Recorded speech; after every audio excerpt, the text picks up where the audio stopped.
Nesta primeira aula de fisiologia, nós vamos trabalhar alguns conceitos importantes e relembrar também alguns conceitos importantes que vocês viram em outras disciplinas. Iniciamos, então, entendendo o que é homeostase. Para isso, vamos trabalhar o conceito de homeostase, o que é o líquido extracelular e o líquido intracelular, quais são as variáveis homeostáticas que nós temos no organismo e de que maneira essas variáveis são mantidas, quais são os sistemas de controle envolvidos na manutenção dessas variáveis homeostáticas, relembrar alguns mecanismos de comunicação celular que são importantes para o entendimento de vários processos dentro da fisiologia, entender especialmente a variável osmolaridade e de que maneira que essa variável pode afetar os sistemas biológicos, relacionando, então, especificamente nessa aula, a osmolaridade com as trocas que ocorrem nos nossos capilares. Estes são alguns dos livros que eu recomendo para a leitura e também que eu utilizo para a construção das nossas aulas. A fisiologia é o estudo das condições normais do organismo, envolvendo todas as reações químicas e também todos os processos físicos relacionados no funcionamento celular e também no funcionamento dos sistemas. Por isso, dentro da fisiologia, muitas vezes nós vamos buscar alguns conhecimentos e integrar conhecimentos prévios que vocês já têm de algumas disciplinas, dentre elas a biologia celular, a histologia e a anatomia, para entender de que maneira os nossos sistemas trabalham para a manutenção das condições ideais de funcionamento das nossas células, também dos nossos sistemas, do organismo de modo geral, mantendo o que nós denominamos então de homeostase, condições ideais para a manutenção da vida. Assim, dentro da fisiologia, nós estudamos os mecanismos que envolvem as sinalizações celulares, as respostas teciduais, essa interação com os nossos órgãos e sistema, mantendo então as condições ideais para a manutenção de saúde do indivíduo, para a manutenção da homeostase, frente a diversas variações a quais nós somos submetidas constantemente, tendo como um exemplo a variação da temperatura no meio externo ao qual nós somos submetidos, constantemente. Então, quando nós passamos de um ambiente para outro com variação de temperatura, como que o nosso organismo consegue manter a temperatura do corpo dentro de uma faixa ideal, sem sofrer variações junto com o ambiente externo. Essa é uma das condições que nós estudamos dentro da fisiologia, que nós relacionamos as alças, os mecanismos de controle que nós temos para a manutenção, então, de um estado de saúde, para a manutenção da homeostase. Mas o que de fato é a homeostase? A homeostase, então, é um termo utilizado que considera essa capacidade do nosso organismo em manter alguns parâmetros dentro de faixas, dentro de valores considerados normais, especialmente relacionando o nosso meio interno, a manutenção de parâmetros que nós temos mantendo o meio interno constante. E o que seria, então, esse meio interno que nós temos e que precisa ser mantido constante para garantir a homeostase? Nada mais é do que esse líquido extracelular que está banhando as nossas células. Então, o líquido extracelular ele funciona como um sistema tampão, que faz o intermédio entre o meio externo e as nossas células. Então, qualquer variação nesse líquido extracelular que está banhando as nossas células também afeta o funcionamento das células de modo geral, ou seja, dos sistemas do tecido. Assim, nós vamos ter diversos mecanismos que promovem essa resistência a perturbações. E é isso que nós estudamos dentro da fisiologia. De que maneira essas alças de controle, elas detectam uma variação nesse meio interno e quais são os mecanismos utilizados, as respostas geradas para tentar voltar esse valor dentro das faixas ideais. Então, a homeostase nada mais é do que a manutenção, a estabilização desse meio interno, desses parâmetros que mantêm o meio interno dentro de valores de faixas ideais. Dentro das definições de homeostasia na fisiologia, muitas vezes os autores relacionam a homeostasia na manutenção das condições ideais do meio interno. Esse meio interno que eles se referem é justamente o líquido extracelular. Então vejam que nós podemos dividir os compartimentos corporais. Nós temos o meio externo, que não faz parte do nosso organismo, E esse meio externo é o que nos rodeia. Junto nesse meio externo, eu posso dizer que a luz do trato gastrointestinal é o meio externo, não faz parte do nosso organismo. Então, o que está dentro do estômago, o que está dentro do intestino delgado, não é o meio interno, e sim faz parte do meio externo. O mesmo eu posso dizer para o que está dentro da luz dos néfrons, dos túbulos uriníferos, assim como o que está dentro dos nossos alvéolos. Tudo isso é um meio externo. E o que é o meio interno, que faz parte do nosso organismo? Nós podemos subdividir, então, em meio intracelular, ou líquido intracelular, e o meio extracelular, ou líquido extracelular. O intracelular é tudo que está contido dentro das nossas células, das mais diferentes tipos de células. Então, vejam que todo o líquido que nós temos no organismo, ele está subdividido entre esses dois ambientes. Entre o líquido intracelular, que corresponde a 2/3 desse líquido, e o líquido extracelular, que corresponde a 1/3 do líquido corporal. Percebam que esse meio extracelular é justamente esse líquido que banha, esse conteúdo que está banhando as nossas células. E dentro do conceito de homeostase, então, os autores se referem à manutenção das condições ideais do meio interno, especialmente relacionando a manutenção dos parâmetros que envolvem, então, esse líquido extracelular.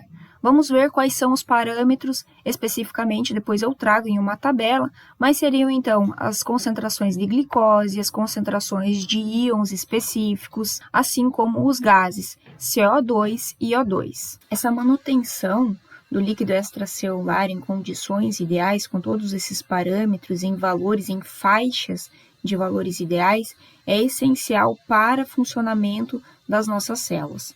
Isso porque existe uma troca direta entre as nossas células com esse conteúdo extracelular. Lembrem que as membranas plasmáticas das nossas células apresentam transportadores específicos, proteínas de membrana, assim como essa camada bilipídica que favorece o transporte entre o meio intra e extracelular de determinados componentes. Então, dessa forma, há uma comunicação entre o meio interno e o meio externo, o meio intracelular e o meio extracelular para diversos componentes. Assim, toda alteração que ocorre no líquido extracelular pode provocar alterações no líquido intracelular e, dessa forma, alterar o funcionamento das nossas células. Por isso que nós temos diversos mecanismos dentro da fisiologia, dos sistemas fisiológicos, que tentam manter essas condições ideais do líquido extracelular para que as células tenham um ambiente favorável para o seu funcionamento. Só reforçando, então, que esse líquido extracelular, ele é composto tanto pelo plasma, esse conteúdo líquido que está dentro dos nossos vasos, contido dentro dos vasos, e também por esse líquido intersticial, que é justamente o líquido que está banhando as nossas células, que é o líquido que tem uma similaridade na composição muito grande com o plasma, porém com conteúdo proteico diferente, e que se difunde, então, de dentro dos nossos vasos para esse ambiente intersticial. Então, aqui é uma figura demonstrando para um indivíduo de 70 quilos, de aproximadamente 1,70 de altura, com condições saudáveis, em condição de homeostase, representando o seu peso corporal em até 60% por fluidos, que é distribuído, então, se nós observarmos aqui, representando, dentro dos 70 quilos, seria aproximadamente 42 litros de líquido. Esse distribuído, então, em 28 litros, representando o líquido intracelular, e o líquido extracelular, 14 litros. Subdividido, como nós vimos, então, no líquido intersticial e também no líquido plasmático. E um pequeno percentual desse valor ainda está disponível no interior das cavidades pleurais e também peritoneal. De modo geral, então, nós temos que associar esse líquido à homeostasia dos líquidos corporais, sendo algo importante, porque é o meio pelo qual as nossas células estão se comunicando. Então, toda vez que uma célula precisa se comunicar com uma outra célula a partir de alguma substância, ela secreta essa substância no líquido intersticial e esse, então, é distribuído pelo organismo. Assim como esse meio né, extracelular, esse líquido extracelular, ele disponibiliza os nutrientes e todos os componentes que as células precisam para sua nutrição. E dentre as variáveis homeostáticas, eu elenquei aqui algumas, como o pH, temperatura, osmolaridade, a relação dos volumes, né, que nós temos no interior dos vasos, no líquido extracelular, as pressões, a pressão sanguínea, a pressão arterial, as pressões parciais de O2, pressões parciais de CO2, a glicemia, então a disponibilidade de glicose para as nossas células, a natremia, que é a concentração do íon sódio no nosso organismo, a calcemia relacionado então com as concentrações do cálcio, entre outros. Então esses são alguns dos parâmetros que nós temos diversas alças do organismo, diversos mecanismos do organismo controlando e tentando manter cada um desses parâmetros dentro de faixas ideais, dentro de faixas de valores ideais. Observem que nesse quadro nós temos diversos parâmetros homeostáticos a serem mantidos em faixas ideais, um valor considerado normal e uma faixa de normalidade. Isso significa que o estado de homeostase no organismo considera pequenas variações de cada um desses padrões dentro de pequenos valores. Então, há sim um valor considerado ideal, porém o indivíduo consegue sobreviver, né, tendo alguma variação dentro desses valores, mas toda vez que um desses parâmetros é alterado, nós temos então mecanismos sendo desencadeados, tentando fazer com que esses valores retornem às suas faixas de normalidade ou mais próximo possível desse valor normal. Entendam que essas variações, né, essas faixas de normalidade que nós estamos falando, varia de indivíduo para indivíduo em relação ao sexo feminino e masculino e também à idade. Então, as manutenções de um estado estável, coloquei aqui entre parênteses equilíbrio relativo do meio interno, onde todas as variáveis do líquido extracelular permanecem dentro de estreitas faixas e de variações e a saúde celular é preservada.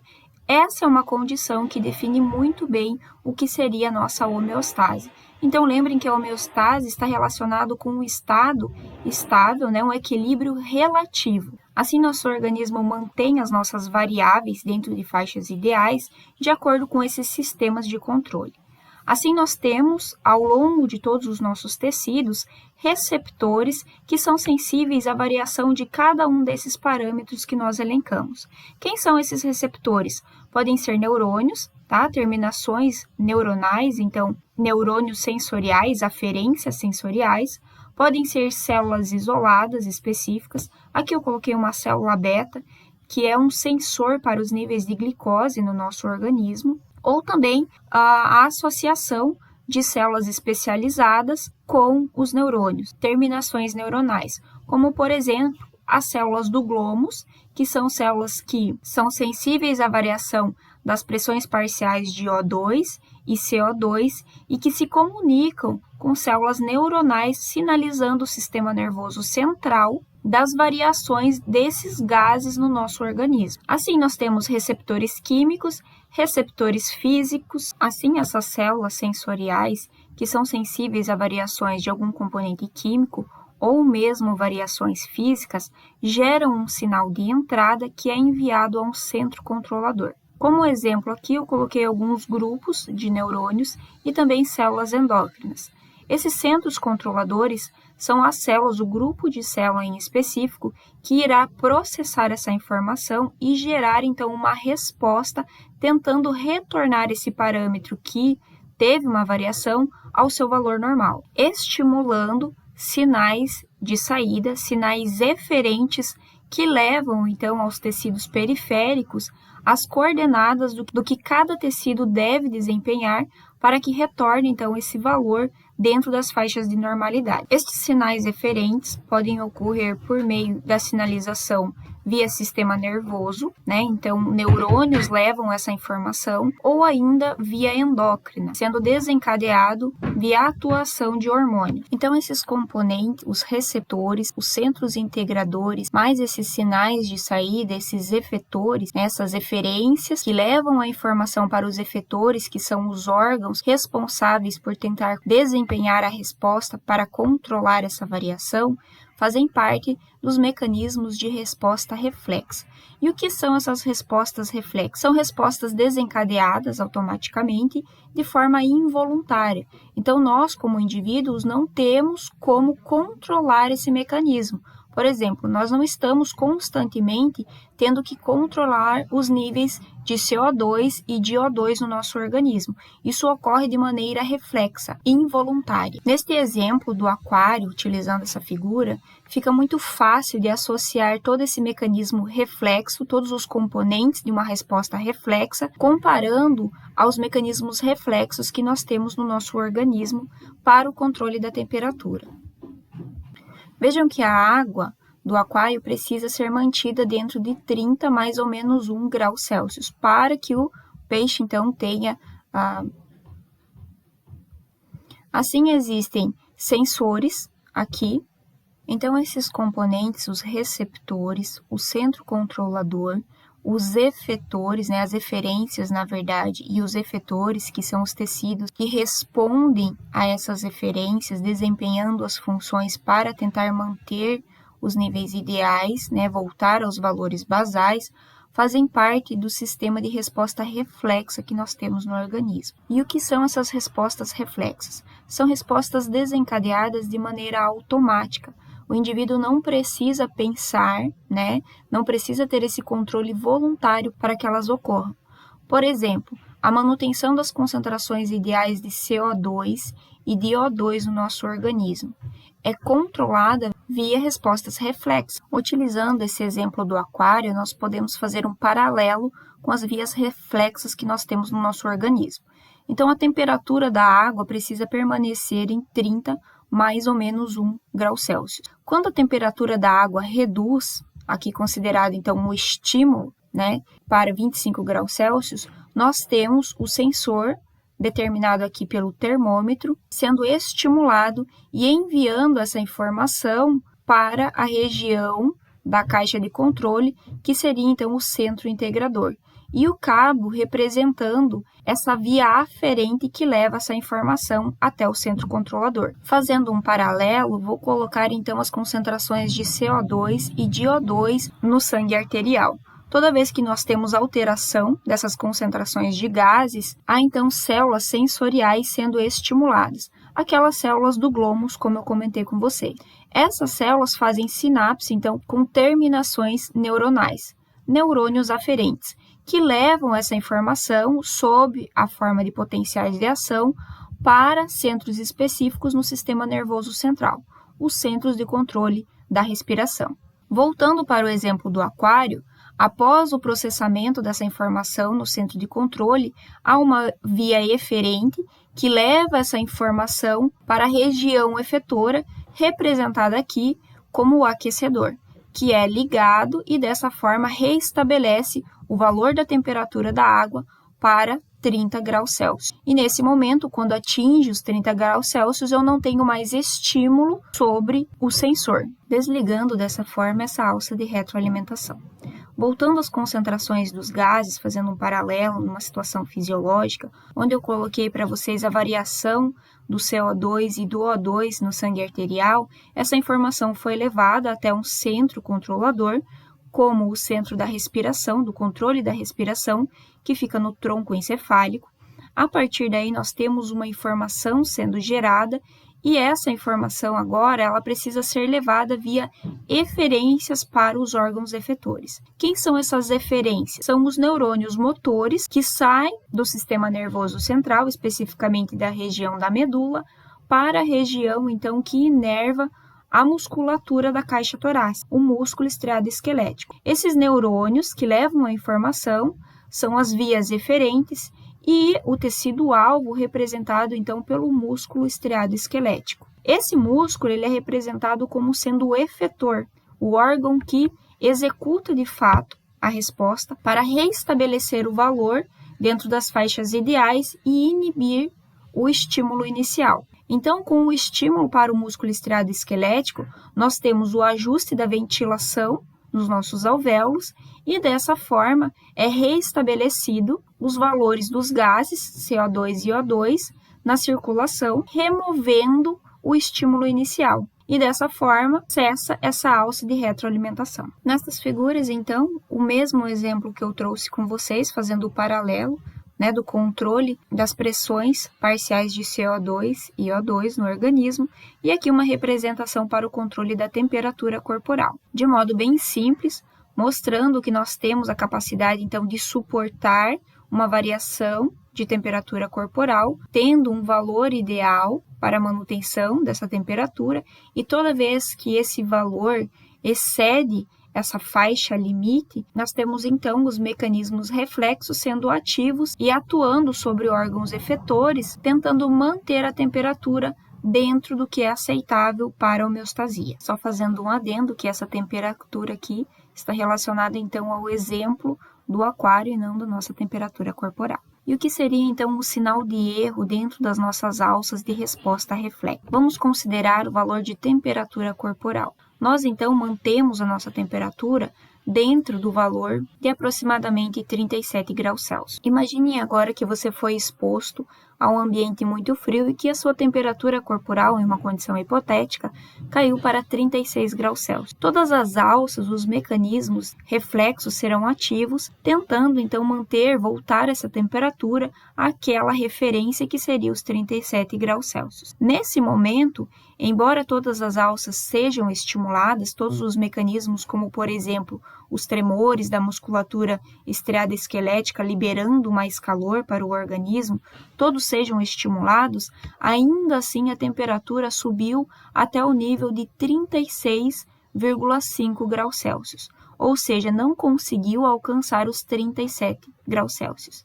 Essa diferença entre o que seria ideal e o que o nosso organismo, mesmo com todos os estímulos necessários, conseguiu atingir, o mais próximo do que ele conseguiu atingir do ideal, essa diferença entre esses dois valores é considerado, então, o sinal, o erro que nós temos na resposta reflexa. E esse mecanismo de controle homeostático no organismo pode ocorrer de diversas formas, através de mecanismos de retroalimentação negativa ou feedback negativo, retroalimentação positiva ou feedback positivo, controle antecipatório e também o controle tônico. Vamos ver cada um desses mecanismos. As alças reflexas, denominadas de retroalimentação negativa, ocorrem em resposta a um estímulo, mas a resposta que nós temos sendo desencadeada se opõe ao estímulo inicial, ou seja, são condições, respostas que levam à homeostasia,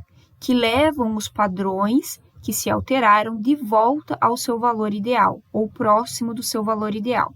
Aqui representado as concentrações de cálcio no plasma. Vejam que há redução da concentração do cálcio plasmático e nesse momento o estímulo, então essa redução da concentração, estimula as células da paratireoide que secretam em resposta o hormônio PTH, paratormônio, que é lançado na corrente sanguínea e atua sobre os tecidos efetores, ou seja, os órgãos que vão responder a esse estímulo, a essa eferência que foi gerada pelo centro integrador aqui, a paratireoide, e que geram uma resposta tentando voltar aos níveis ideais da concentração de cálcio no plasma.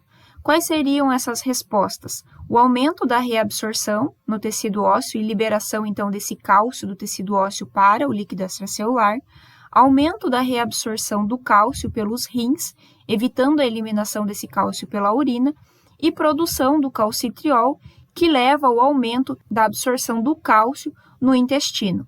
Todos esses mecanismos sendo desencadeados favorecem, então, o aumento do cálcio no líquido extracelular, inibindo o estímulo inicial sobre a paratireoide, reduzindo a secreção do paratormônio. Vejam, então, que essa é uma característica de uma alça de retroalimentação negativa ou uma alça de feedback negativo, em que a resposta que foi gerada ao estímulo se opõe removendo o estímulo inicial, voltando às condições de homeostase. Aqui só mais um slide reforçando, então, essa ideia da oposição ao estímulo inicial, né, voltando, então, aos seus valores ideais, sendo uma alça de resposta homeostática, representando, nesse exemplo, a alteração da pressão arterial, quando ela aumenta, nós temos, então, mecanismos desencadeados que levam à queda dessa pressão arterial, voltando aos seus valores ideais, se opondo àquele estímulo inicial e retornando aos valores ideais. A maioria das alças homeostáticas ocorre por feedback negativo. Porém, em algumas situações específicas, nós temos a retroalimentação positiva. Nesse tipo de alça de retroalimentação, a resposta gerada será sempre reforçando o estímulo, ou seja, são alças de retroalimentação que não são homeostáticas, afastando sempre esses valores ideais que nós temos. Então, toda essa resposta gerada em função de um estímulo, ao invés de retornar o valor, né, favorecer esse retorno a um valor ideal, a esse valor basal, que determinaria a homeostase, na verdade, leva para cada vez mais longe. Vou colocar aqui algumas situações. O feedback, então, positivo ou retroalimentação positiva ocorre no momento do parto. Nós temos estímulos iniciais que favorecem o início do processo do parto, em que o bebê é empurrado contra o colo uterino. A cabeça do bebê força o colo uterino, estimulando terminações sensoriais, mecanorreceptores, que levam essa informação para o sistema nervoso central. No sistema nervoso central, nós temos então o estímulo para a secreção do hormônio ocitocina, em resposta a essa estimulação mecânica no colo uterino. A ocitocina liberada pela região do hipotálamo, na corrente sanguínea, irá atuar sobre diversos tecidos, dentre eles a musculatura uterina, o músculo liso do útero, favorecendo a contração dessa musculatura. Nesse momento, quando o útero contrai, empurra novamente a cabeça do bebê contra o colo uterino, potencializando esse estímulo nos mecanorreceptores que levam essa informação novamente até a região do hipotálamo, aumentando a secreção de ocitocina. Então, vejam que o estímulo inicial, que seria o estímulo desses mecanorreceptores, leva a uma resposta que é o aumento da ocitocina na corrente sanguínea. E a ocitocina, nesse momento, irá potencializar, então, né, esse estímulo inicial, que é o estiramento do colo uterino. Nas respostas de feedback positivo, nós precisamos de um evento externo interrompendo esse mecanismo de retroalimentação positiva. Qual seria essa condição externa que irá interromper esse processo? O nascimento do bebê. Quando nós temos o evento do nascimento, não há mais estímulo sobre o colo uterino e dessa forma cessa esse mecanismo de retroalimentação positiva. Trouxe alguns outros exemplos relacionando o mecanismo de feedback positivo que podem ser comentados durante a aula síncrona. E os mecanismos de regulação antecipatória ocorrem antes mesmo que se tenha variação da variável em questão. Um exemplo é o aumento da ventilação alveolar em resposta ao exercício físico. Nós temos muitas vezes em atletas o aumento da ventilação ocorrendo mesmo antes desse atleta iniciar o exercício físico. Isso ocorre porque nós temos uma adaptação no organismo desse atleta e ele aprende então que é necessário manter um ritmo respiratório durante a sua atividade física, otimizando, então, a disponibilidade de oxigênio para os tecidos e, dessa forma, ter um maior desempenho durante o exercício. Outro exemplo é no processo de alimentação. Nós ainda não temos o alimento sendo ingerido, não temos, então, os estímulos desse alimento em contato com o trato gastrointestinal, favorecendo as secreções como, por exemplo, a saliva, as secreções gástricas, as secreções entéricas. Porém, nós temos, então, um mecanismo antecipatório que favorece o aumento da secreção no trato gastrointestinal em resposta ao aumento da atividade do nervo vago. Ou seja, o simples fato da pessoa observar a comida favorece o estímulo para o nervo vago e esse estimula as secreções. A pessoa aprende ao longo de sua vivência que ver aquele alimento possibilita que talvez ela vá comer aquele alimento, ou então que ela ouça algum barulho que remete a uma alimentação, permite que talvez ela busque aquele alimento e possa ingerir aquele alimento. Nesse momento, então, nós temos todos os mecanismos sendo regulados, um mecanismo antecipatório, prevendo essa possível alteração no trato gastrointestinal, que é a passagem do alimento na luz do trato gastrointestinal e já iniciando os processos de secreção. O mesmo para a atividade física. O organismo está prevendo que o indivíduo irá iniciar a atividade física e quer evitar que as concentrações de oxigênio se alterem. Então, dessa forma, inicia todo esse mecanismo já antecipando uma resposta, mesmo que o fator variável ainda não tenha sido alterado. E por último, o controle tônico de algumas funções. Existem algumas condições, como por exemplo a respiração e o tônus dos nossos vasos sanguíneos. O que é o tônus? O grau de contração da musculatura da parede dos nossos vasos sanguíneos. São duas situações que devem permanecer constantes. A respiração, nós temos então centros de controle da respiração no tronco encefálico, que demandam informações para a musculatura da caixa torácica, estimulando o processo de inspiração e de expiração. Então, esse é um controle tônico, ocorre constantemente.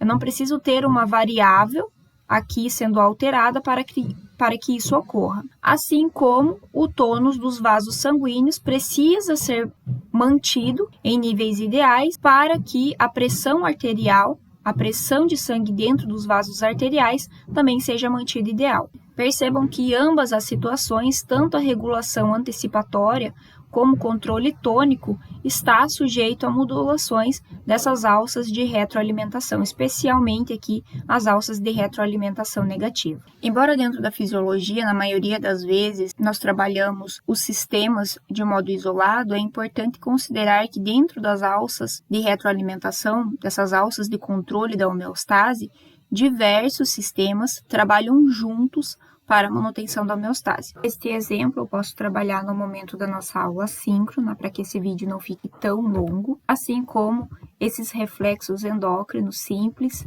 neuronal simples e neuroendócrino, eu também vou trabalhar na forma de questões. Então, todos esses mecanismos de alças de retroalimentação requerem uma comunicação entre as nossas células. Coloquei aqui relembrando alguns tipos de comunicação celular, essas comunicações que envolvem a comunicação local a curtas distâncias e comunicações que envolvem, então, longas distâncias. A curtas distâncias, por junções comunicantes, sinais dependentes de contato ou ainda a sinalização autócrina e sinalizadores parácrinos. Para a sinalização de longas distâncias, nós temos então a ação dos hormônios, que através da circulação sanguínea atuam sobre diversos tecidos, aqueles tecidos que apresentam receptor específico para determinado hormônio, e também a sinalização envolvendo o sistema nervoso, através da informação sendo levada por impulsos elétricos, então dependente de um neurônio, ou ainda uma sinalização neuroendócrina,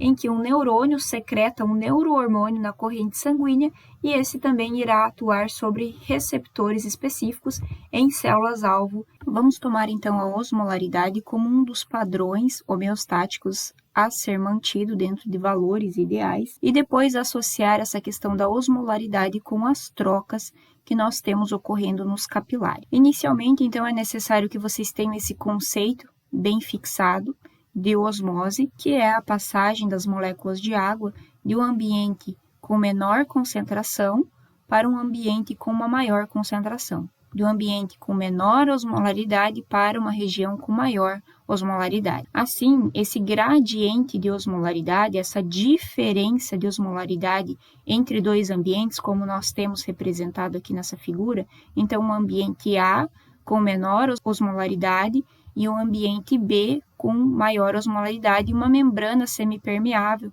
apenas as moléculas de água.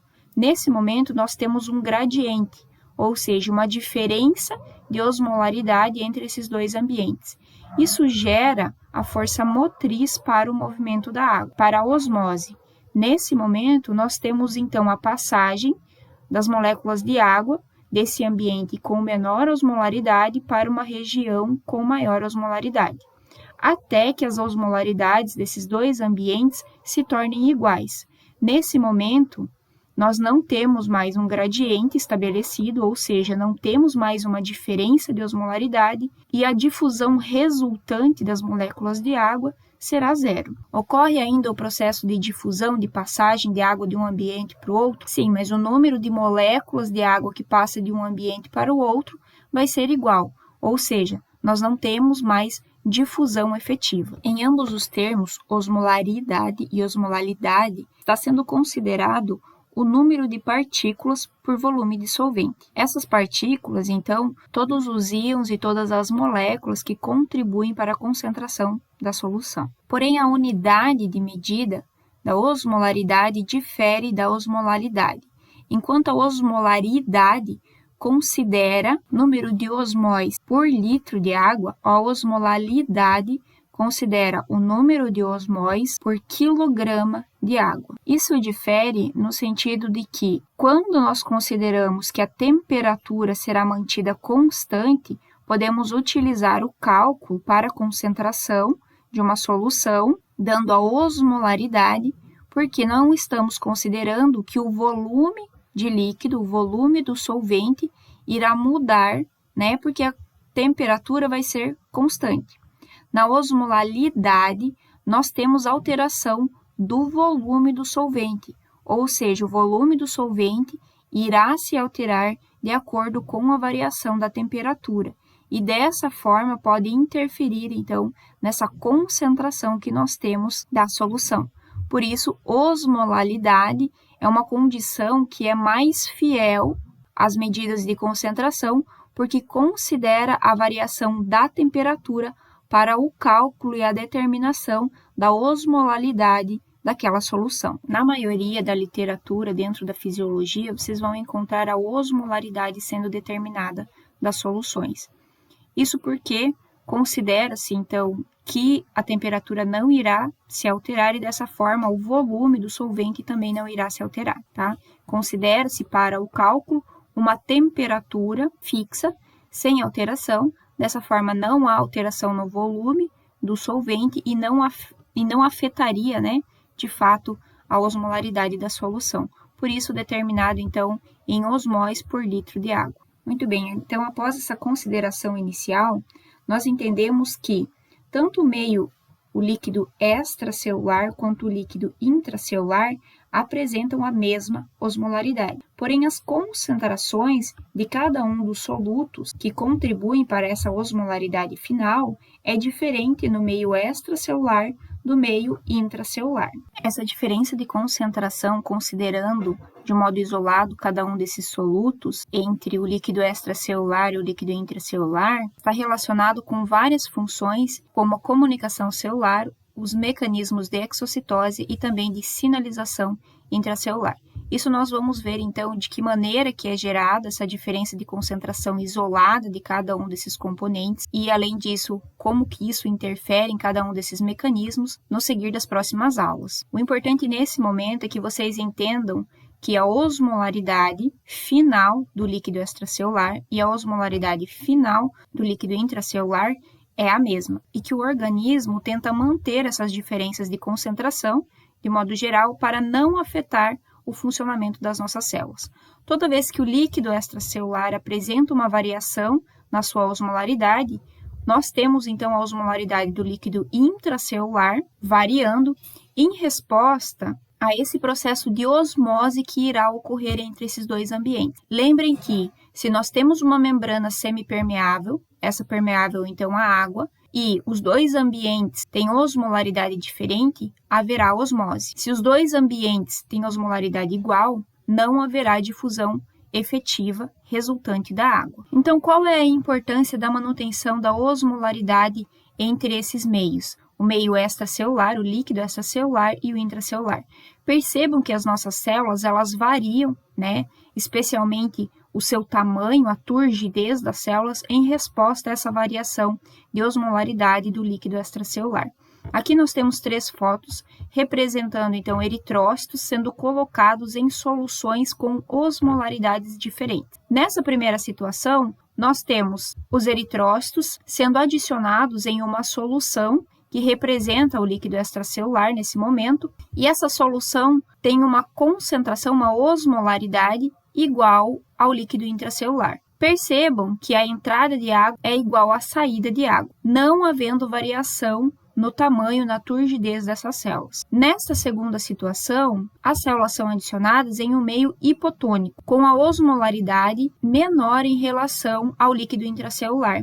Se a osmolaridade do líquido extracelular, da solução que está banhando essas células, é menor, a água tende, então, passar para dentro das células. Lembrem que a osmose ocorre do meio de menor concentração para o meio de maior concentração.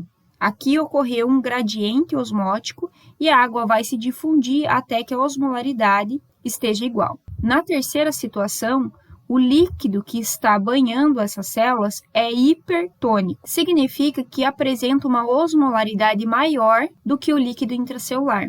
Nesse momento, nós temos a osmose ocorrendo de dentro da célula para fora da célula. Percebam que nessas duas situações, meio hipotônico e meio hipertônico, há uma variação no tamanho dessas células e, por consequência, na funcionalidade dessas células. Nós determinamos se a solução será isotônica, hipertônica ou hipotônica, comparando a osmolaridade dessa solução à osmolaridade intracelular. Vamos considerar a osmolaridade no processo de troca transcapilar. E além da osmolaridade, nós vamos incluir agora a pressão hidrostática e também a pressão coloidosmótica nesse processo de troca transcapilar. O que são as trocas transcapilares? São essas trocas que ocorrem entre esse líquido plasmático, então o conteúdo líquido do sangue, o plasma, e o interstício, o líquido extracelular aqui formando o interstício. Lembrem que ambos, o plasma e o líquido intersticial, são parte do líquido extracelular. Lembrem que nós temos os vasos arteriais que gradualmente se ramificam e se tornam estruturas cada vez menores até que as estruturas denominadas arteríolas se formem e a partir daí nós tenhamos a ramificação em capilares. Esses capilares são a região onde ocorre esse processo de troca. E esses capilares são estruturas formadas, são pequenos vasos formados por uma única camada de células, denominadas de células endoteliais. O processo de troca transcapilar ocorre entre esse meio interno dos nossos vasos e o interstício, com a passagem desse líquido, do plasma, pela via paracelular, ou seja, pelos poros que se formam entre as junções célula-célula.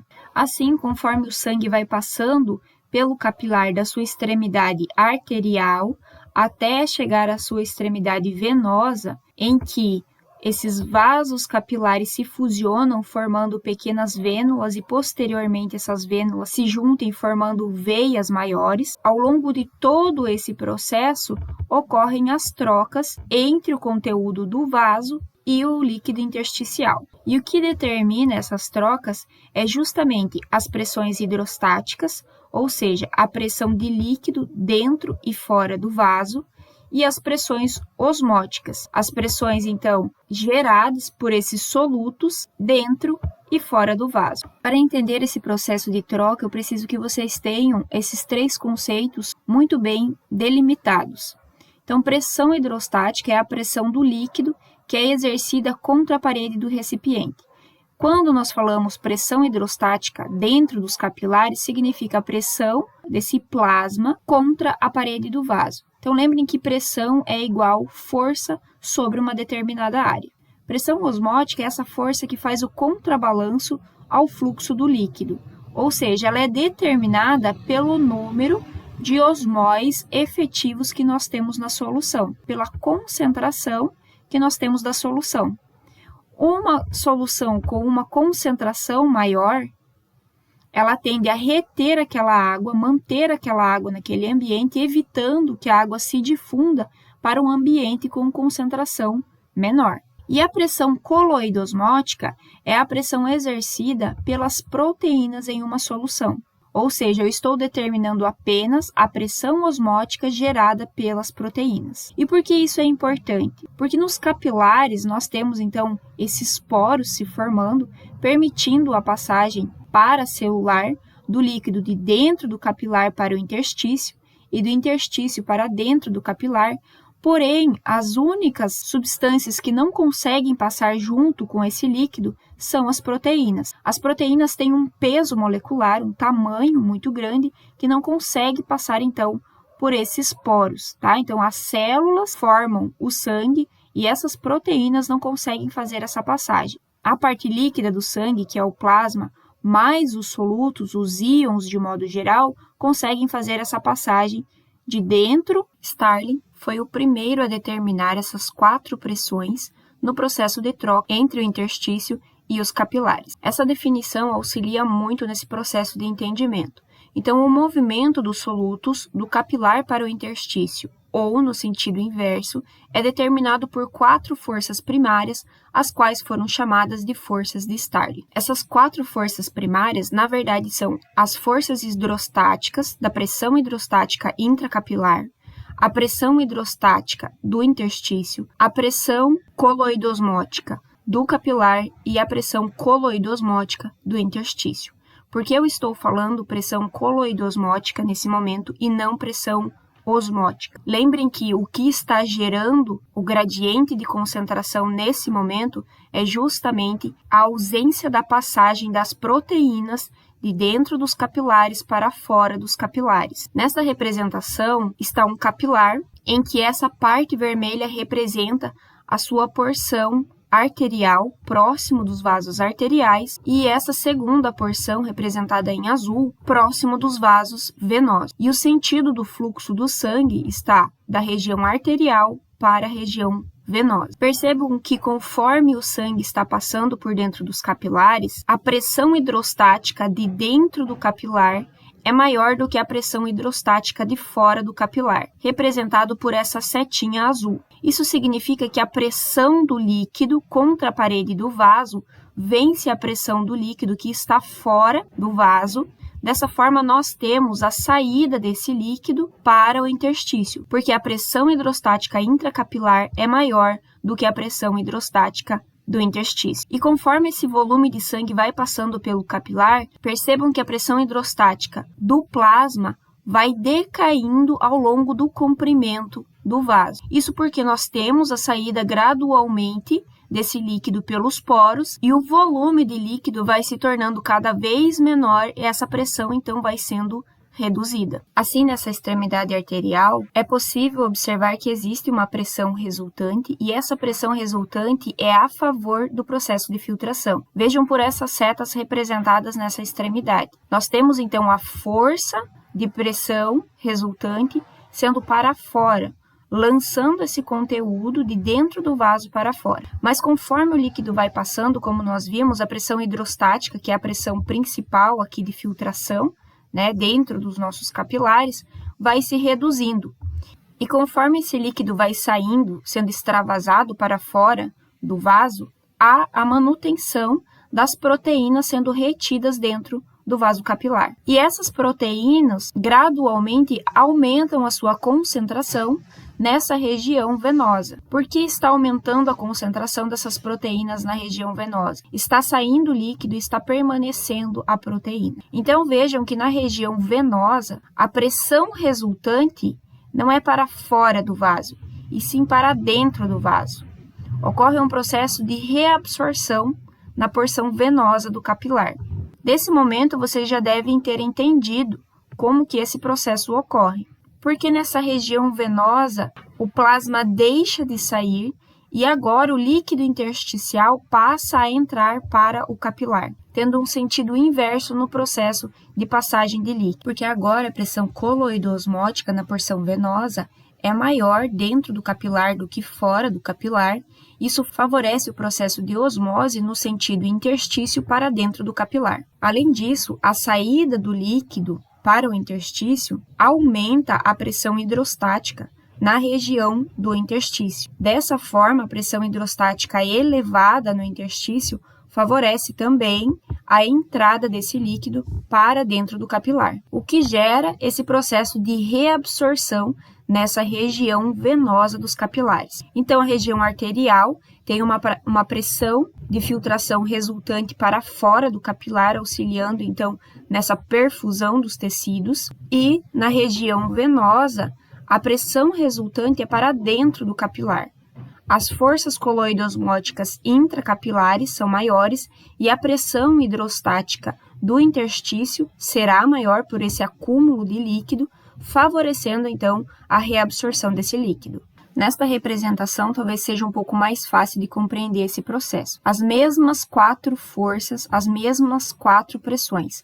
Oncótica, que é o mesmo que coloide-osmótica, tá? Então, dependendo da literatura, utiliza-se um termo ou outro. Na região que nós temos arterial do capilar, próximo aos vasos arteriais, vejam que a pressão hidrostática do interior do capilar é maior do que a pressão hidrostática do interstício. Isso favorece a saída desse líquido, então a pressão resultante é para fora. A pressão coloide-osmótica intracapilar é maior do que a pressão coloide-osmótica do interstício. Comparando a pressão coloide-osmótica com a pressão hidrostática, a setinha aqui representando a pressão hidrostática é maior do que a pressão coloide-osmótica do capilar. E isso novamente reforçando, então, que a pressão resultante é para a saída. Conforme esse sangue vai passando pelo capilar, ao longo desse capilar, nós temos a saída, então, desse líquido. E na região venosa, há uma menor pressão hidrostática, em função dessa saída contínua desse líquido. Percebe-se que, com isso, a pressão hidrostática do interstício se eleva. E o mais importante é a pressão coloide-osmótica sendo maior no interior do capilar, favorecendo a entrada da água, ou seja, o processo de osmose no sentido interstício para o capilar. Então, é dessa maneira que nós temos as trocas nos capilares ocorrendo. Lembrem que nos capilares o fluxo sanguíneo é mais lento. Isso possibilita que essas trocas ocorram de modo ideal. E é por isso que é necessário manter, então, as concentrações ideais tanto de proteína no sangue, como também a pressão arterial. Se nós temos alteração na pressão arterial, todas essas pressões hidrostáticas aqui, especialmente essa pressão hidrostática de dentro do vaso, se altera e a perfusão dos tecidos será diferente. Algo que é importante ressaltar é que, embora a pressão coloide-osmótica aumente na região venosa do capilar, essa força para o retorno desse líquido ainda é reduzida.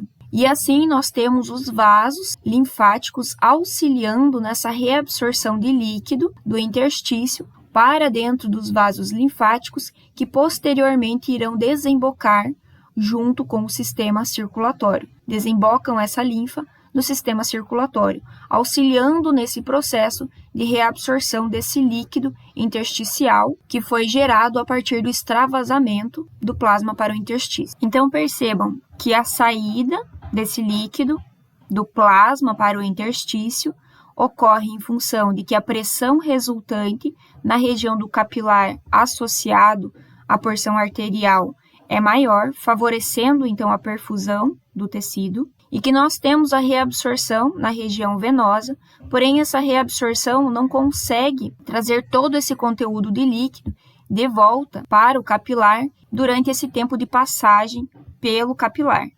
Nós temos, então, os vasos linfáticos auxiliando nesse processo de reabsorção. Qualquer condição, como, por exemplo, o aumento da pressão hidrostática, decorrente, por exemplo, de uma hipertensão, ou ainda a ausência da recaptação desse líquido em excesso, desse fluido intersticial que está em excesso pelos vasos linfáticos, pode gerar o processo de edema tecidual. Eu encerro aqui a nossa aula teórica.